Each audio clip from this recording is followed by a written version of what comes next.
Praise the Lord, dalaygon kaayo ang ngalan ni Jesus. January 30, 2026, dialysis session ako. Salamat sa Ginoo for sustaining my body.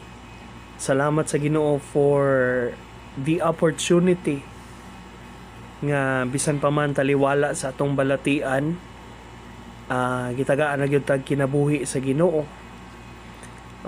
Opportunity nga mabuhi pag yun. Unya, salamat po kayo sa Ginoo nga naging successful ra gyud ang ato nga session, walay kakulian.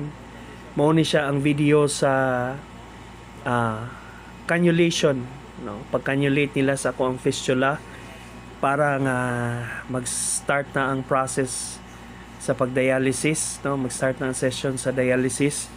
Salamat kayo sa Ginoo. Successful, maayo ra pod o friendly ang mga staff, nurses. Ako ra yung mga paghagit, panghinaot ninyo nga inyog yung ampingan inyohang lawas. Kay once na jud gani magbalatian ang tao di gyud lalim. In my case, ako ang akong balatian is stage 5 kidney disease.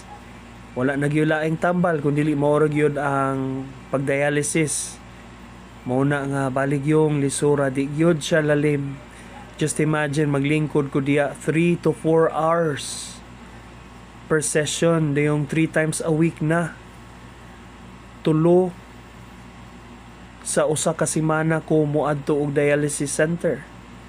Dili gyud siya lalim, kapoy, pero wala ko'y choice, wala gyud ko laing option, but this is the treatment nga maka-extend pa gyud sa akong kinabuhi. Mao na nga kamo nga doon na ba'y mga baskog ug panglawas, ang pingi gyud ninyo.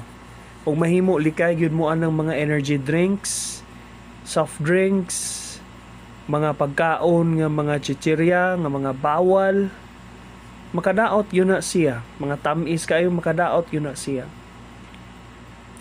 Muna nga, in my case, ako, hereditary man ako ang kidney disease, and hopefully diri ra gyud ni siya tama nako, no? Di na ni nako mapasa sa sunod nako nga generation.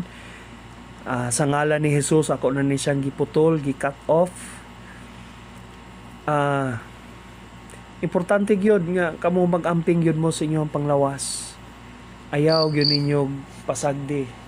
Kay ako, wala man ko'y bisyo, wala tanan, pero naigo man jud gani ko, samot na gyud tong nagbisyo.